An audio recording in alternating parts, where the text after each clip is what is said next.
Hey guys, this is Jennifer with the Shooter's Mindset. We are live with episode 390. And tonight we have a very fun show planned. I'm excited about this one. We're going to talk about the AG Cup that's coming up this weekend. So we have none other than Tom Fuller, the mind behind the AG Cup. How's it going, Tom? It is going great.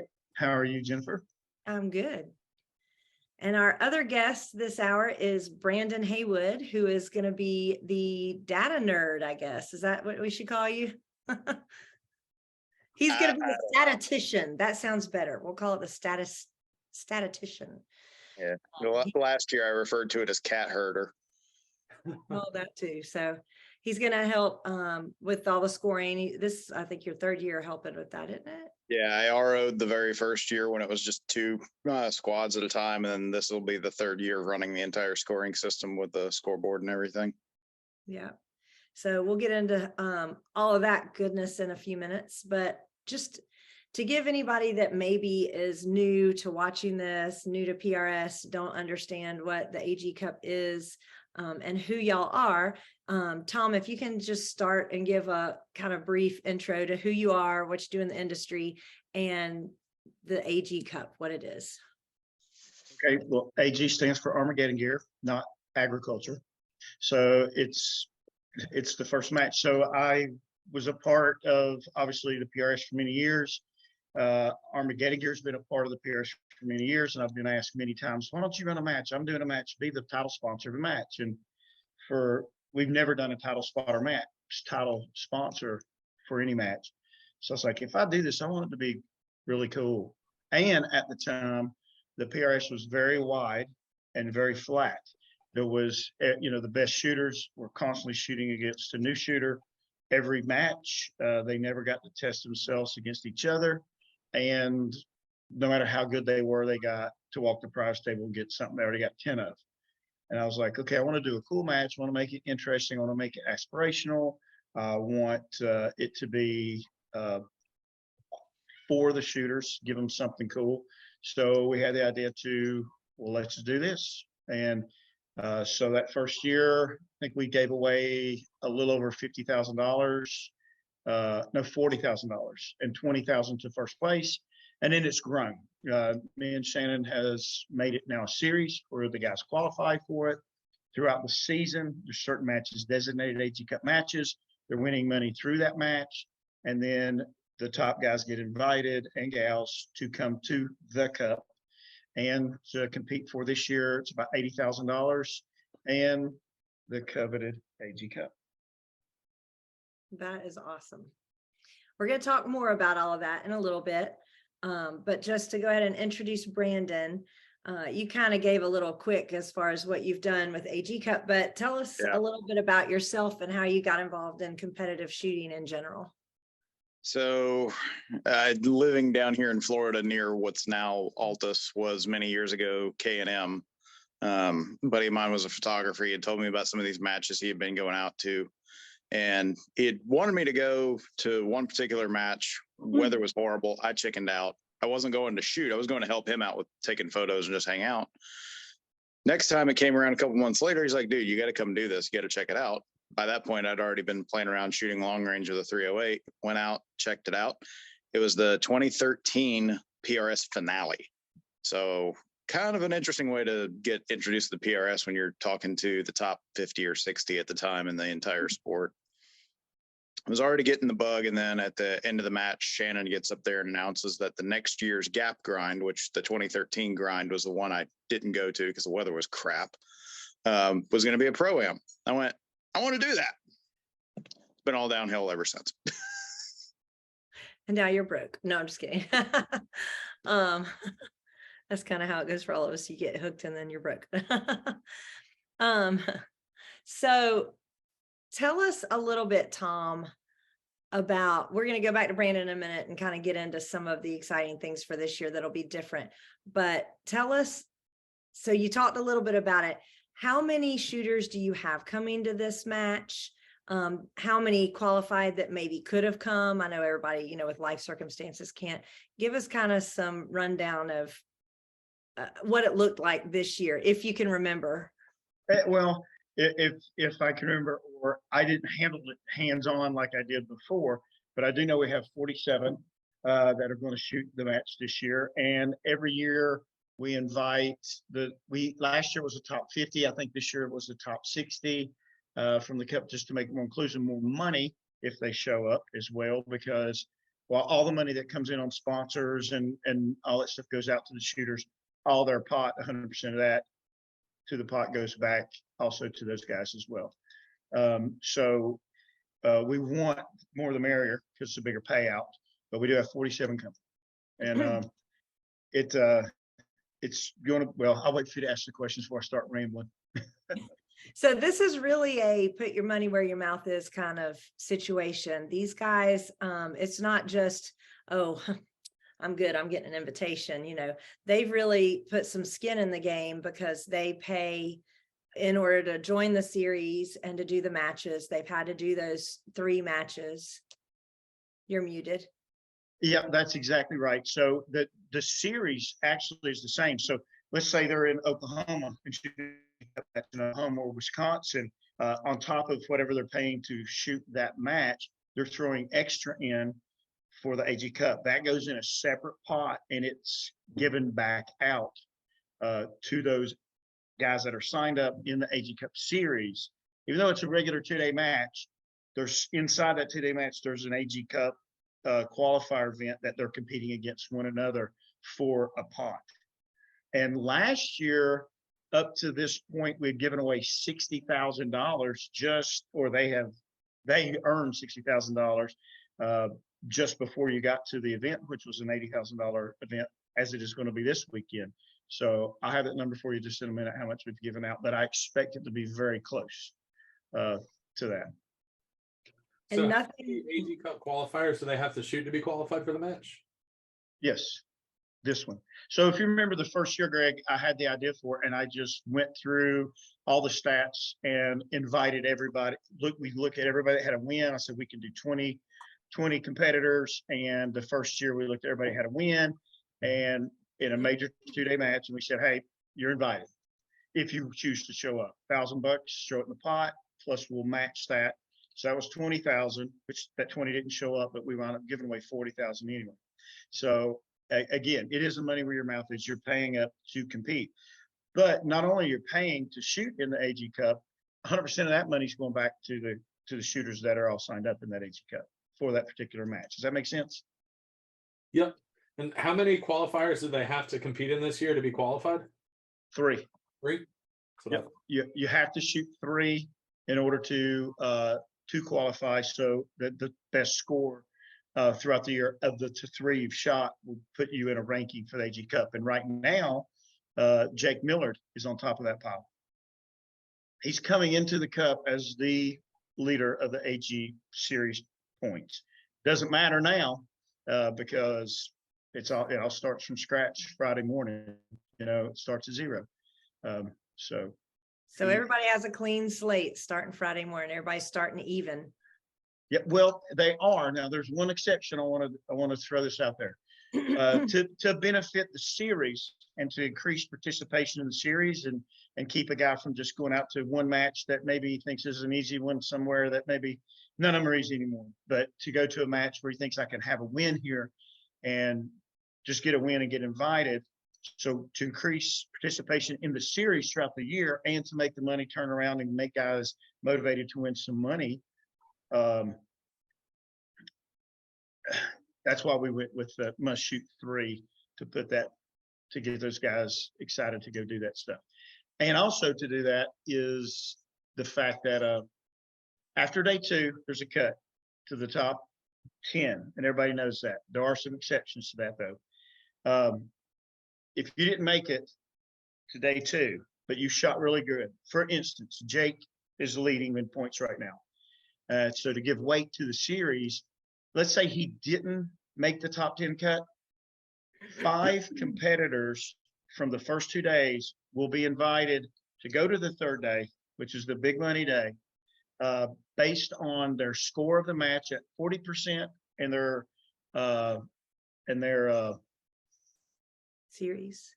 Their series points weighted at 60%. So kind of just in case somebody has a bad day. They're Mhm. really a top, like the Olympics, the figure skater that hits a rut in the ice and falls down.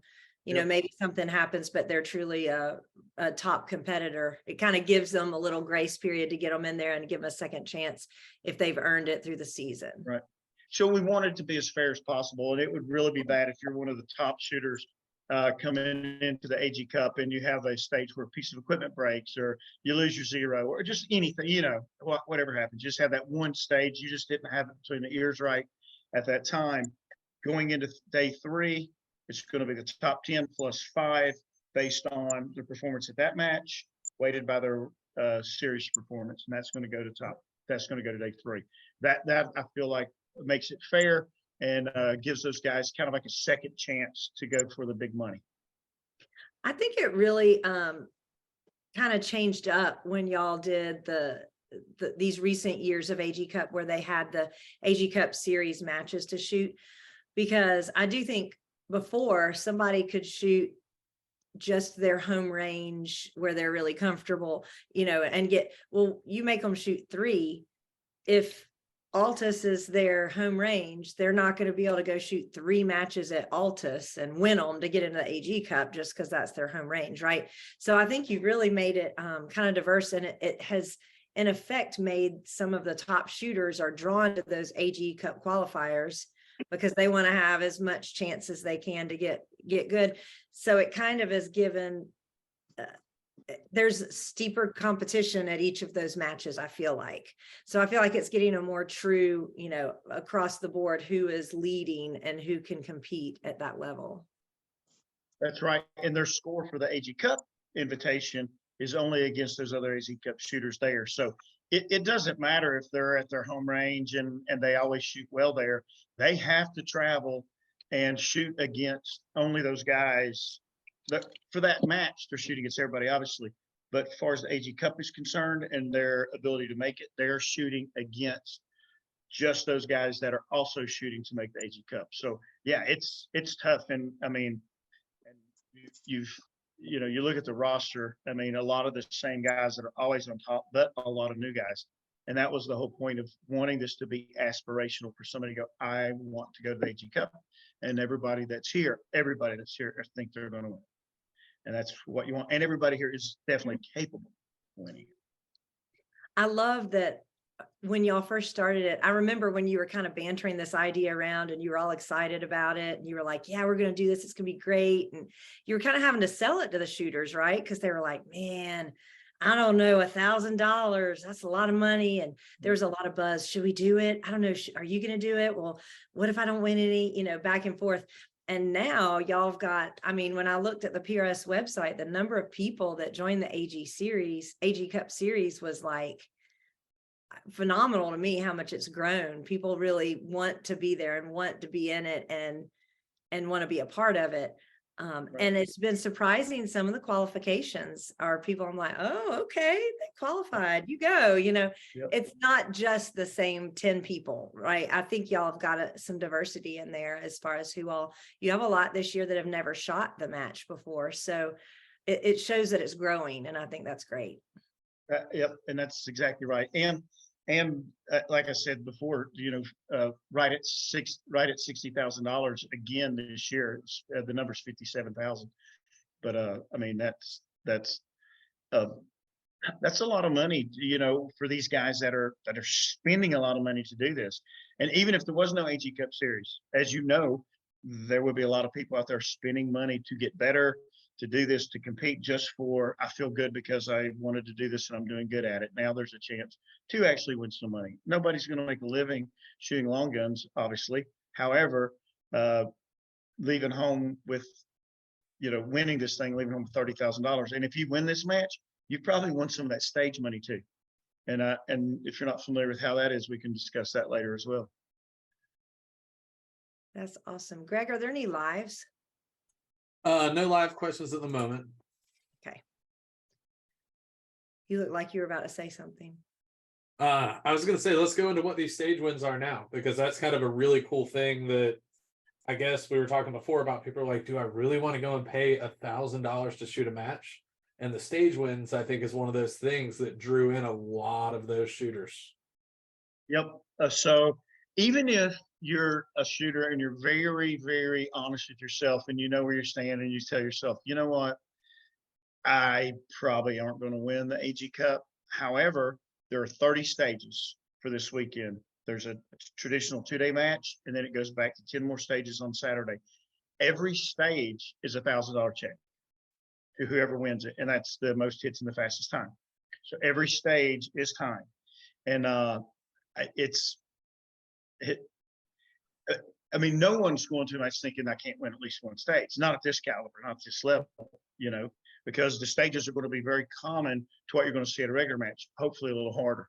So the stage win is 30,000. That's where the sponsors come in. Their money goes back out as stage wins. And on top of that, the first 2 days, the 2-day match, once that first 2 days is over, there's a winner of those 2 days before we go to cut. That's a $5,000 payout. And then at the final day, it's a $30,000 first place, 7 second, and 3,000 for third. So, that's a $40,000 day. Just with that, add another 10,000 for the stage wins on that day. And the last day is $50,000 in a one-day match, basically, if you make it. If you make it, that's the key. That's right. Gotta make it in. Yeah, that was fun last year. And y'all do a awards ceremony each night, which I think is fun. Because even Friday night before the whole match is over, excuse me, you did the stage wins. And I thought that was so fun. And I think some people didn't even realize that they won a stage, and they were like, oh, it kind of gave some confidence going to the next day. Well, I won that stage. I was fastest. Okay. Because there was some bantering around. I mean, some people were like asking other people what they had done, but there were a couple that truly didn't realize until, it was like, hey man, don't walk away from the prize tag. Get over here because you're going to get something. And they were like, oh, I am. So I thought that was very fun. I love how the atmosphere is at AG Cup. It is probably the most fun match of the year. I'm not going to lie. And it's fun to be there and see that spirit and everybody encouraging each other. But I like that, each night y'all call out some winners. So that's always fun. Every night is a party. Every night's like this camaraderie. We have a band Friday night. Am I okay, Greg, to just go ahead and jump forward and start talking about everything? Because I know Actually, no, that was perfect, because in one of our live questions, someone just said, Tom, are you going to have the live band again? So perfect timing there. Yep. We're going to have the live band, and so last year, we had a cornhole tournament breakout in the middle of the AG Cup, and we had brackets. I think we paid $1,000 out to the cornhole tournament, like on the spot. It was like, okay, because it was like a team tournament, and it was like, okay, everybody's getting into this. Didn't Foundation and Impact put money down on that? I mean, yes. like, no, the competition was worse on that than the shooting. Yep. It was like grueling. People were like, don't walk behind me. I'm playing cornhole. Like, don't get in the way. I know. And it was, I think John Kyle threw $1,000 in, or 500, Tate threw 500 in. And so it was like, that was hilarious. I think that was Saturday night, I think, the day before the final day. And then Friday night was the band, which will be again. And I'm getting the same band because he's just such a great entertainer. He's right here from Nashville. It's easy to get him here. And he's an awesome guy. I actually found a couple of years ago, I was in Nashville, and I always like to sit up by the band and throw them a tip and ask them to play something original, because, they're all wanting to be discovered, and they all just begging to play something original because all they do is sit there and play covers all day. And he was just really good, and I really liked him. And I went on, listened to some of his music online and hit him up. And he's played several events for us over the years, and he's a lot of fun. And he brings a 3-piece, which includes a fiddle, which is very unusual, but it really works cool. And everybody seems to enjoy it. Well, do you think we're going to have another rendition of Brantley playing the fiddle? Probably.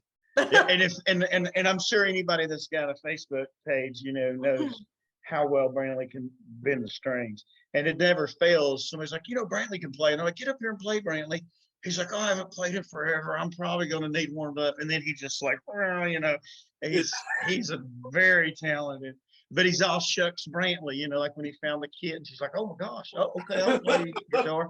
Next thing you know, there's smoke coming off the guitar and he sounds like Stevie Ray Vaughan or something. It's like, but it's super fun. And, you know, I think a lot of the thing too is that, you know, if you're here at the AG Cup, you put a lot of time, a lot of effort, a lot of money, a lot of travel into earning your way here. And I feel like there's just such a mutual respect amongst the shooters here, like there is at every match. But this is a little different because there's less people. It's just the competitors, the staff, and their families. And again, there's only 47 competitors. So, and most of them don't bring families. So it's just a very small crowd, and everybody stays here are very close. And a lot of these guys have shot together for 10 years or more, you know, and well, certainly more by this time. And it's just so chilled, laid back, relaxed. And what really impressed me is like the band on Friday night. That's after day one. Guys are staying up late, having a good time, drinking some beers more so than you would normally see them at 2-day match. Like normally at a regular 2-day match, everybody's like going to bed early so they can get up and be switched on, and everybody's just having a good time hanging out, you know, and just then burning it down for 2 nights in a row, and then shooting great the next days. And that was so fun, and it's going to be just like that again. And it's funny because then Saturday night, about 32 of them really have fun that night because they're not. That's right. Yeah, that's right. Exactly. Yeah. I think my favorite thing about AG Cup is in the morning, I don't even have to pick up a rifle. I just got to get a live stream going and kind of point the phone in the right direction. Yep. Yep. So we're about at the midpoint of the show. Remember, if you're watching us live on Facebook, ask any questions you may have in the comment section of the video. We'll ask it live on air. Other ways to catch us, you can always check back on the Shooter's Mindset Facebook page. The videos stay up there forever. We usually upload to all the podcast apps the night after the show. And then finally, everything ends up on the Shooter's Mindset YouTube page. So that's a great place to go back for some historical episodes. So at this match, Brandon's kind of the director of the real-time scoring for AG Cup. And Jen and I were kind of in charge of media. I think Tom's description of what we were supposed to do is, yeah, let everyone at home see it real good and put a lot of pressure on the shooters. You know, we're not that mean, but Jen has been told she's not allowed to talk to specific people at the match by them before. So we've been working this last month on something new and awesome to get scores at home to people like Prentice Wink faster. And a couple weeks back, Pascal from Ultimate Ballistics responded to several of you viewers commenting on the show that we need the same scoring at AG Cup as they had at the IPRF World Championship in France.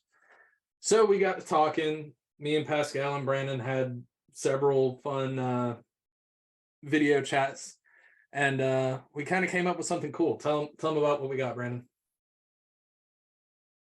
Unmute yourself. And then tell us. Thank you. So yeah, talking to the guys at Ultimate Ballistics, anybody that's ever been to K&M knows cell phone reception, internet service at K&M sucks, which is part of the reason why we've never attempted to do anything live online, super easy for the home crowd to follow along before. And when we got to talking to Pascal about the way Ultimate Ballistics software works, the way the scoring app works, getting it onto the website, he went, hey, we actually have a portable Starlink unit on order. It's going to be here any day now. Really? So they are actually, Pascal's driving down from Canada, bringing a portable Starlink terminal with him. We're going to have that set up on the range with Wi-Fi range extenders to make sure that all of the ROs are actively online on the Ultimate Ballistics app as we're actually shooting the stages.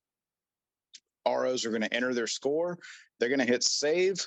Within a matter of seconds, that's going to go out through Starlink, through the Wi-Fi that we've got on the range, and it's going to be live on the website with Ultimate Ballistics as it happens. And then our real-time scoreboard at the range is actually going to be that same web page. So This year it's great for me because I don't have to run around from stage to stage constantly all day, pulling manual syncs and practice score, pulling in scores, updating a tablet, refreshing the scoreboard, just constantly doing that. Now we can automate all of this. And it has the benefit of everybody at home gets to see it. And then to top it all off, since we're going to have Starlink on the range, you guys are going to have access to it so that you're not playing this game of, hey, let me record a video, run back to the clubhouse, upload it to Facebook, wait 30 minutes, run back to the range. You guys are going to have that on the range in real time as well. So real-time scoring is coming to AG Cup this year, assuming we don't run into any technical hiccups tomorrow afternoon and Thursday, and real-time media as well, far more than what we've been able to do in the past. It's going to be great. I won't have to be hunting people down saying, what'd you just shoot on that, when I'm trying to figure out who's winning. And then they'll be like, I'm not going to tell you because they didn't shoot good and they don't want me to know. I will know. Yeah. I will know everything. I'll say, And here's the other cool thing. And it's just there. There was literally a shooter. There were 2 stages going on, and it was like getting down to like who was going to win and who. And I like go over and I said, what'd you just get on this? And he was like, nope, not telling you. Yeah, and even better for the folks that want to like get into the data nerd level of stuff with this. I've actually, spoiler, I've already started loading the Course of Fire, so I already have it. But in Ultimate Ballistics, every single stage is broken down by position and by target. So when you go in and look at a stage and then look at an individual shooter's score, you're going to see this nice little chart right in front of your face. It's going to show position 1, target 1, 2, and 3. Hit, hit, miss. Position 2, target 1, 2, and 3. Hit, miss, miss. You're going to have it down to that granular level of detail of exactly who hit what targets, what position they were in, what target distance was, I'm even putting in the size and shape and distance of the targets in Ultimate Ballistics. So everybody at home is going to instantly see, oh, so-and-so missed a 6-inch plate at 400 yards. What the hell is wrong with him? Well, you'll even be able to tell if it was actually a miss or if they timed out and didn't complete the stage, correct? Yes, you will be able to tell that. So if they time out, you just see blanks for those targets and positions. Now, I haven't double checked it yet because I haven't entered any dummy scores into our test environment.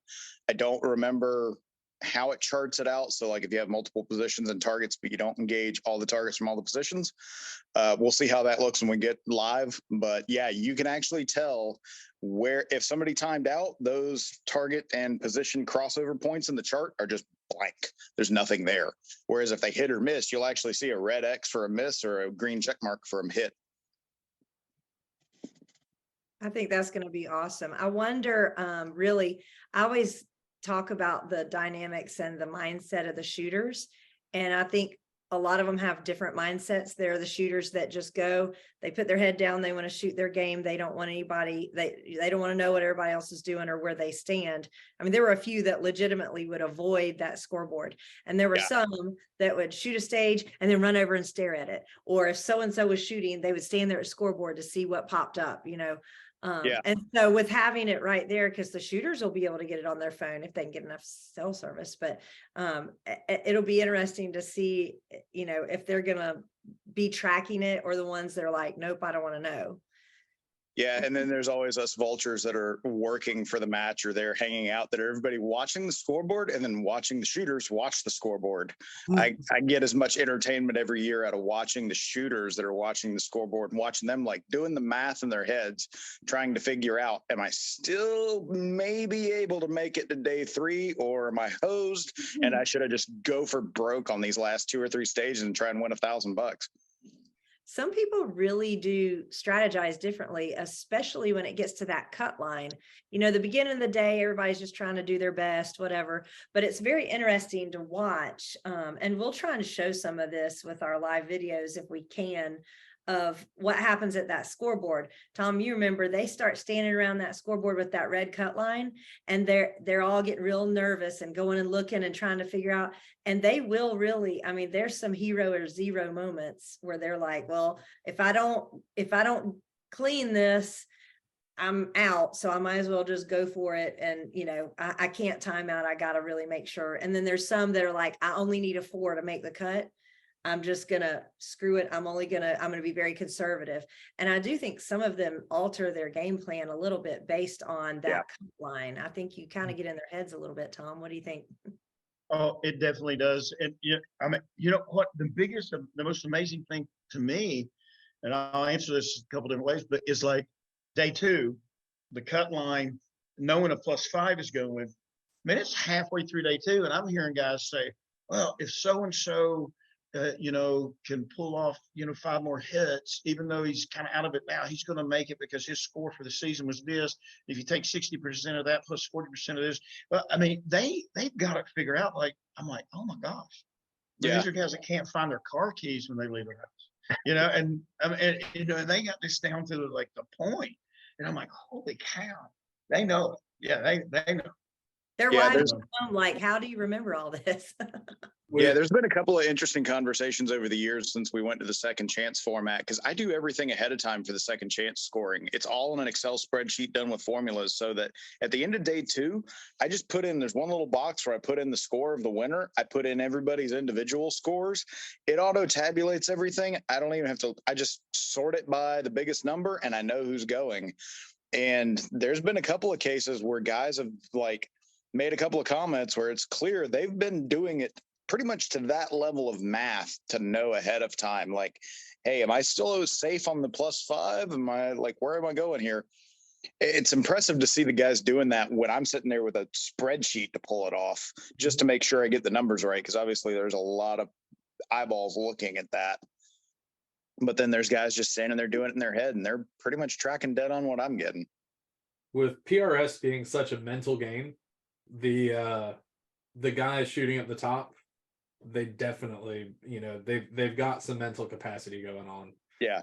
And they, on the weekends at least, devoted entirely to winning that match. Yeah, and the comment earlier about the second chance format and guys that, might be able to squeak in even if they had a bad match. I just want to point out last year's champion got in on that second chance. Mm-hmm. Talking about the mental game and watching the scores update real time after every stage, and then they're doing math. That gets in their head. But I really do think the first year when there were no scores posted, it was just like, I think that was in their head too, because they didn't know, because we went a little overboard with trying to sequester them from each other, and the guys were very far removed for the firing line. I mean, they couldn't even count them in their head by listening to hits or anything. And the ROs weren't yelling impact. So guys were like, okay, I know where I'm at, but I have no idea where anybody else is. And, they, at least we thought so. But I think some of the ones that really didn't, that was in their head as bad as seeing the score update almost real time, that it both gets in their head. I mean, doesn't matter what you do, they're in their head, which is the whole thing with any sport, right? Yeah. Yeah. I think the money on the line gets in their head, and then just the fact that this is AG Cup and there's cameras all over the place, there's scoreboards up, even without the scoreboards, but just that level of a match, knowing what they're shooting for, I think really messes with some of the guys. Yeah. Go ahead. We had someone last year that got very unhappy with me because my job coming up here is to get this out for everyone to be able to see and have it so people can kind of feel a part of it. And I had somebody get really unhappy with me because I was standing a safe enough distance away from the shooter to not interfere. But I was saying, if he makes this, he will win this, or if he does not make this shot, he will not make this. And they got really mad and said, you're messing them up. And I was like, this is the AG Cup, bro. That's part of it.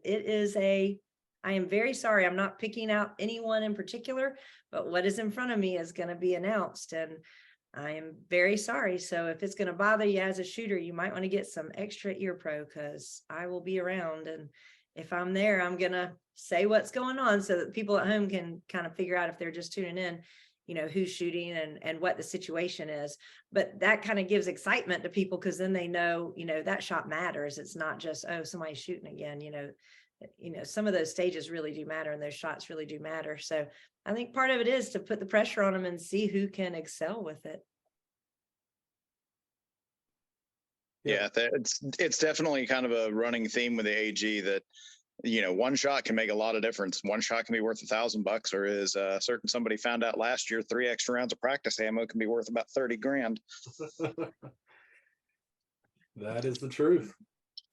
For anybody that wasn't there last year, can you just tell a little bit, Tom, about the ending of last year?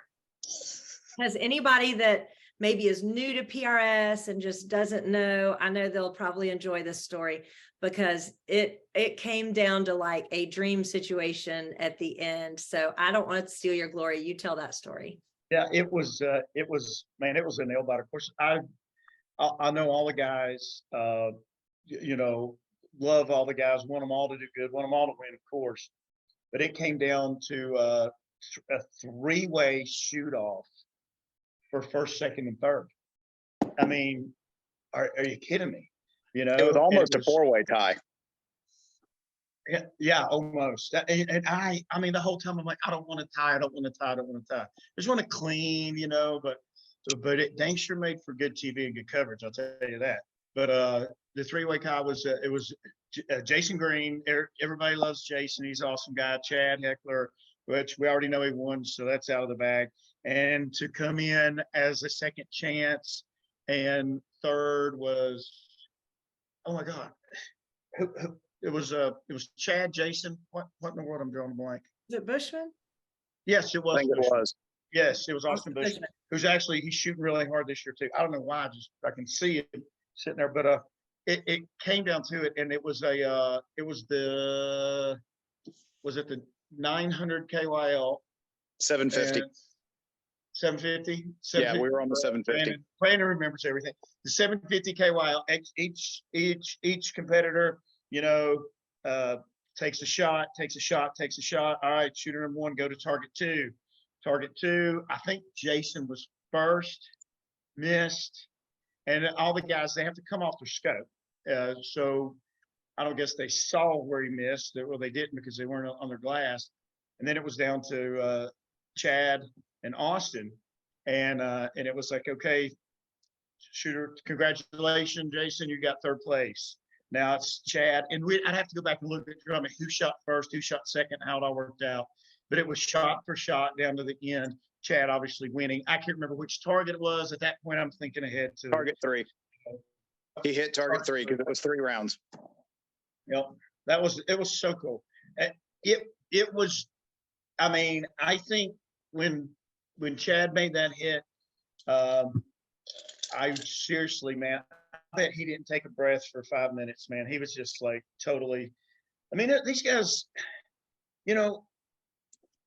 if you're in it, I mean, as cool as the AG Cup is, when you're in it and you've been shooting all year and you know what's on the line, you're going to shoot off for $30,000 and the cup, which you keep forever. I mean, and just, could you imagine how it would feel? I mean, shoot, I get nervous in a regular old match. So, and that's what we wanted with this. We wanted these things. We wanted to be more pressure. We wanted people asking questions of the competitors. Everything. And I feel like last year was definitely as nail biter as it could possibly get. It was amazing. It was such a great atmosphere too, because whenever it's not a shoot off, everyone is shooting, right? So people are tied up at their stage shooting simultaneously. So what's happening over here may not know exactly what happened over here until after the fact, And so with it being a shoot off, of course, everyone knew, and you told them, okay, in 10 minutes, we're coming over here. So those 3 guys were laying there, the amount of pressure, they had TV cameras in their face. They had 30,000 on the line, and they had every other AG Cup shooter standing around, and you could hear a pin drop in there. I mean, it was awesome. I think it was so fun, and it was the camaraderie of just it being all together was really a lot of fun there. So yeah, I just it's amazing. Yeah, it was absolutely amazing. And I know you guys did a good job with covering that. So did Scouting, and I think I mean, I'm sure you can go back and pick up your coverage of that at any time, can't you? Yep. And I mean, if you guys should at least let everybody know what episode that was, so they can go back and look at it and kind of get tuned up for this one. And I know you can watch the Shooting USA one too, streaming. So it was super, super exciting. Absolutely amazing. I'd love to know the value of the glass that was looking down range for those couple of shots. Like I'd say it's easily $100,000 worth of glass pointed at the. Yeah, and then one of the OGs of the sport as the guy to make the call with George Gardner too. I thought that was pretty fitting. Mm-hmm. Yeah, that was fun having George on glass. Mm-hmm. Y'all were just like, dude, really? Like when it kept going, that was fun. It was a lot of fun. Greg, are there any lives? I know there was one you put in the chat a minute ago. Yeah, Tom, there's one question for you. Cody asked, if I don't have an extra bag, can I borrow a bag, or is it strictly run what you brought? Cody's not allowed to use them anyway. But anyway, no, I'm kidding. So, okay, early on we were like absolutely nothing. Now, let's put it this way: it's come up and ask the RO. We're not going to allow somebody that's got their tack table set just right and it becomes a stage piece of equipment or something. And if there's a stage that, oh my gosh, somebody has this unique bag that works well for it, no, we're not going to do that, because then everybody's going to have to borrow it. But if you just forgot a rear bag or your game changer, your fortune, you just, oh, I forgot it, it broke, it opened up. We'll either grab one out of the pro shop and give you, or somebody can borrow if you're getting ready to shoot, and then we'll get you one later. So yes, I mean, that's not that big of a deal, but it's not going to be like somebody has this little bag they rigged up that shoots a certain stage wonderful, and then that whole squad borrows it, and it just, that's not going to happen here. You shoot what you brung, if, it's case by case, obviously, but if somebody's like, oh man, my game changer just, busted and I don't have, sorry, man, it's like, no, we're going to do that. I mean, we're going to let somebody shoot properly. We want a good match, so, but again, there will be limits. So, and the guys will get briefed very well on all. Yeah, there's a new marketing strategy for you, Tom. You can sell the leftmost rock at K&M rear bag, the rightmost rock at K&M, just size everything exactly to it. Yeah, well, I'm sure there's someone that would buy, 75 bags for one range. Yeah, for this match, maybe. I don't know. Yeah, it won't be the kiddie strollers anymore. It'll be somebody driving or riding around with a Kubota, following them around with all their gear in it. Lord, is that all the lives, or did you have more come in? We have a bunch of people just shouting out and saying, hey, but we've answered all of the questions. We got Q, we got Chad, we got Francis, Dale's over there. Hey, all you shooters that are sitting here, fill out my questionnaire. Yeah, if you're a shooter, check your Be email. my friend. Help a girl out. There's a lot of y'all. So fill out my thing. Yeah, and if you're a shooter for the AG Cup, don't be surprised if you get asked some of those same questions at check-in too. Just saying. Woohoo! Ken Wheeler's going to be there. That's my buddy. Hey, you bringing cheese carts? Derek Warren asks, will tripods have to be deployed on the clock?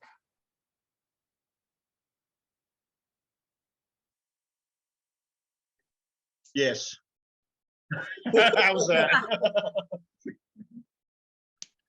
Francis said he'll get his done in 10 minutes. I'm trying to remember how he did it this way. All I remember is like this year, I was like, hey, we're going to keep the rules the same. And I'm trying to remember how positive it was. And there may be states, there may be states where like, hey, no tripods to this stage. I mean, but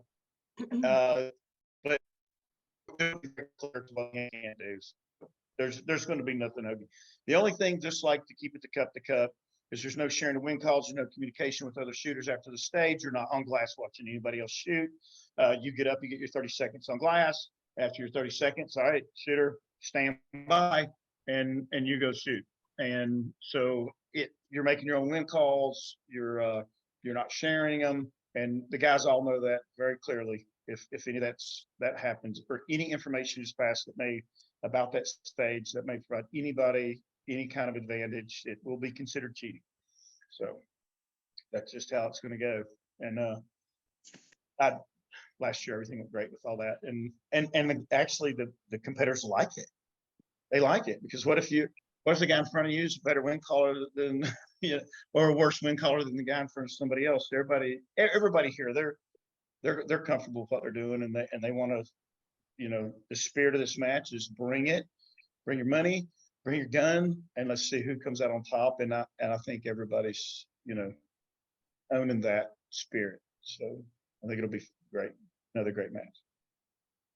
I think it will too. Did that hit all the lives, Greg? Yep, that hit all the lives. Try to get into this, see what we missed. Spectators, if you're close by and you want to see this. Come on, please. We would love that. I think it will be so fun.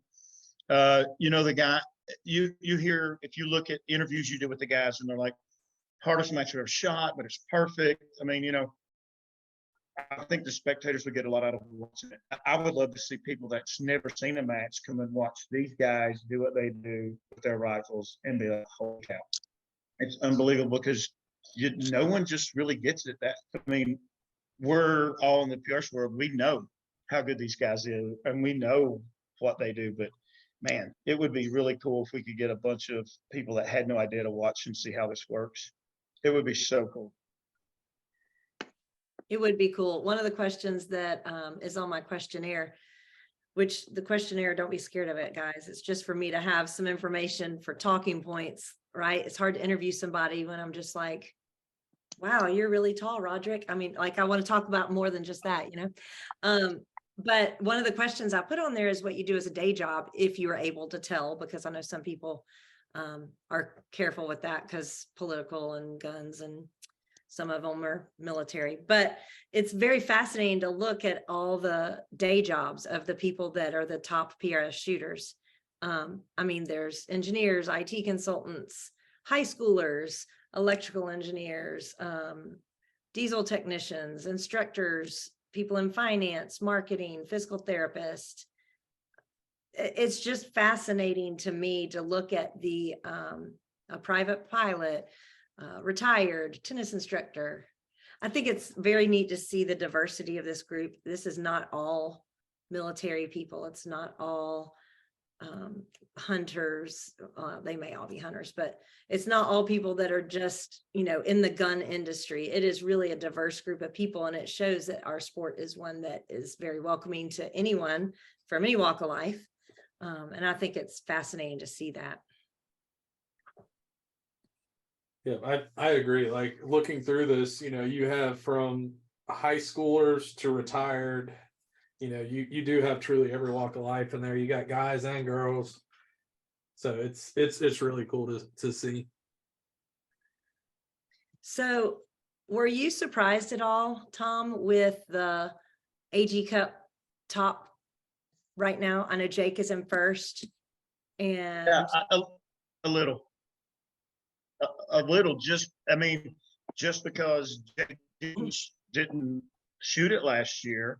And of course, I think the first time I met him, maybe 4 years ago, maybe longer, I don't know, but I've met him, his dad, at several matches, and they travel, and he's always been a great shooter. But and I wasn't out there this year, and I didn't see everybody. I didn't keep up with everything like I used to. And when Jake is at the top of the list, for a fact that he has worked his butt off all year. I mean, he's 16, 17, 19, 17. Okay, in my mind, he's still like 14 because that's probably the last time I saw him. But you think of him as a youth shooter, right? I mean, but I'm like, gosh, he's 17, I think. But he is competing at the top level in this game. Period, hands down, earned it, and he's sitting in the top spot. So I mean, but you earn what you earn, and to your point, here's a teenager coming to shooting for some big money with a long rifle, and I was just last week I was at dinner and I was like, yeah, I'm got to go to town for a little bit. And where are you going? I was explaining about the AG Cup. Never heard of it. And they were like, and I explained it the best I can. And they're like, oh, that's just a bunch of military snipers then, right? I'm like, no, not really. Maybe not even be any. Probably isn't any. You know, I'm like, and they're like, well, how's that? Military snipers are the best shooters in the world. I said, they're very well. I said, but being in the Army, I was in the Army 22 years. I ran every morning, but I never won a marathon. You know, I mean, it's the same. You know, you got up, you ran, but you weren't a marathoner because those guys train constantly, science behind it, diet, everything. And, you know, military snipers are obviously a skilled person for sure. And what they do for their job is super admirable. But the military teaches to the lowest common denominator that they feel like everybody can pass. If they make a standard, nobody can pass it. It's not worth having because military's got certain numbers. They have so many snipers they have to train and keep trained. And these guys live and breathe it. Every time, every moment they're off, they're loading the ammo, they're playing with new loads, they're constantly. That's all they think about. And it's just different, you know. It's totally different. But that's it, you know, come be a part of it, you know. I love that each year is a different winner. It's not been, you know, it hasn't been like, oh, every year so-and-so is going to win. Like, you know what I mean? It's really been a dynamic and it's stayed very, very competitive. It's not been a front runner that just blows everybody out of the water. It's really, truly been competitive the whole way. You know, the guys have moved up and down, like looking at what their past finishes are. Some have finished second one year and 15th the next. And it just shows the pool of shooters that are at this match. I guarantee you there are two people, if they're watching this, that just said until this year. Because, you know, Austin and Chad both said, I'm winning again. I'm going to be the first two, Tom. So that'd be cool. But that's going to be fun over the years to see how this plays out, don't you think? Oh, I do think so. Yeah. Yeah. I love looking at I'm excited to see how it falls out. I think that there's a lot of very good, I think there's a lot of names on that roster that are very capable of coming out on top. Mm-hmm. It's just a matter of who pulls it all together for all 3 days.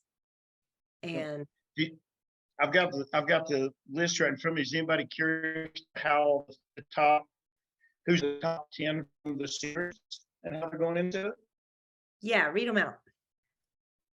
Jake Miller, we just talked about. Chris Kulik, who's always been a top shooter. Austin Bushman, who was in the shoot-off last year, finished second. Clay Blackadder, who I guarantee you has a chip on his shoulder about the AG Cup and is ready to come take some money home. Chad Heckler, who won it last year. This isn't his Cologne, he's always going to be a front runner. He's sitting in seventh. Ben Gossett, if you know Ben, you would never bet against him. Jeff Gurry and Cole Higginbotham. That's the top 10. So, and that's a heavy field. And then, you know, but who wants to shoot against Allison Zane or Matt Caruso again, or Gain is here, or Brandon Hembry, I mean, Brantley. I mean, come on. It is the top, you know, for sure. Mm-hmm. And any one of those people is perfectly capable of taking home that beautiful cup you got behind you. And you know what? I don't care until about 6 stages into day 3. I think he may be a fool to say, oh, I think so-and-so is going to win, because you can burn down day 1, even burn down day 2. But it doesn't matter. You know where I'm going with this. Yep. Fresh slate on Sunday morning. Yep. So, this really is a match where every shot matters. Mm-hmm. Very much so. Are there any other lives? Francis said, I love no shared calls, back when we were talking about that. And I can't scroll anywhere else besides for that. So I hope that's good. How about the only thing we didn't address that we had in our list of questions was side stages. Are there any stipend Um, pages this year? Yes, there will be one side stage again by Utah Air Guns. And so I'm so thankful I met these guys just because they're really great guys that are supporting us again this year. And but man, to all your listeners out there, and it would be a fun thing if you haven't done it already. Done anything with the PCP, the pre-charged pneumatics, the air rifles? If you all dug into that stuff, I am absolutely amazed at these things.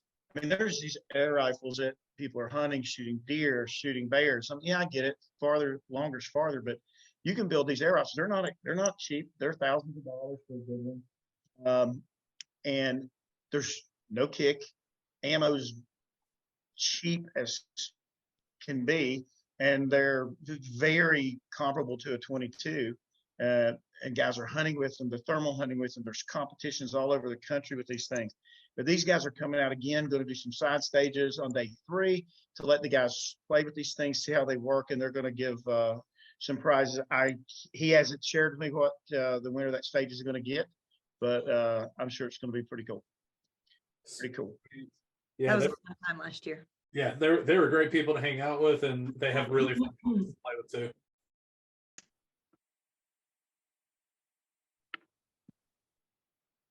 I think that is all of our questions, wasn't it? I do believe so. Oh, except the last one. I'll let you hit the last one. Oh, that one. So what do you see as the future for AG Cup, Tom? Well, some things that won't change maybe this year to talk about, but making it what we hope will the competitors will say this is the hardest match that I've shot, even no matter the course of fire. The competition you're against is going to make it the hardest match. The mental stuff you're against in your own head is going to make it the hardest match. The money that's up for grabs is going to add to that. But, you know, it's got to be hard to separate these guys and gals out. It's got to be. So it will continue to be a wonderful event. It will continue to be aspirational. But I think in the future years, as you guys know, I started the first 2 years. I didn't have my own range, didn't have a facility. I set it up. We know how it's been at K&M the last couple of years, but we're going to see it move around the country. The qualifiers will happen and stay the way they are, but the championship match, which we're doing this weekend, that's going to move.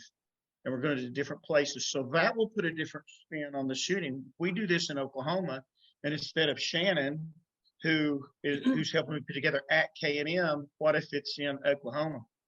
What if there's a little bit more belly shooting? Well, you know, these are all things that make the PRS what it is.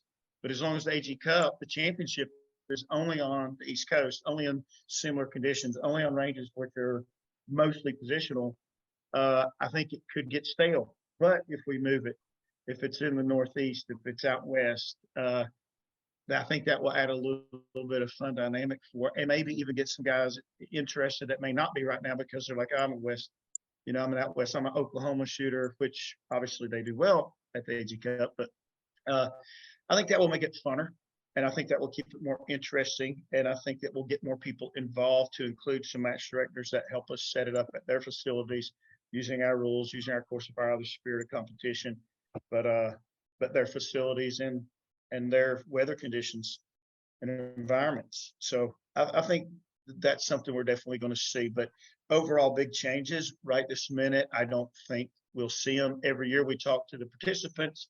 We have months of discussion afterwards and make minor changes. But I think what you see is what you're going to get, except moving around, which is a big deal.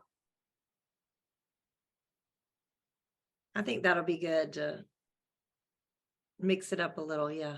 Yeah, I think it'd definitely be good to see different ranges, see different atmospheres, everything like that. It'd be a good time. I'm looking forward to this weekend. I always enjoy going to AG Cup. I haven't shot really this year. Really, I haven't shot at all this year, to be honest, just with life and family things and work things and everything else. I haven't. So I haven't seen any of these guys in a year at least. So I'm excited.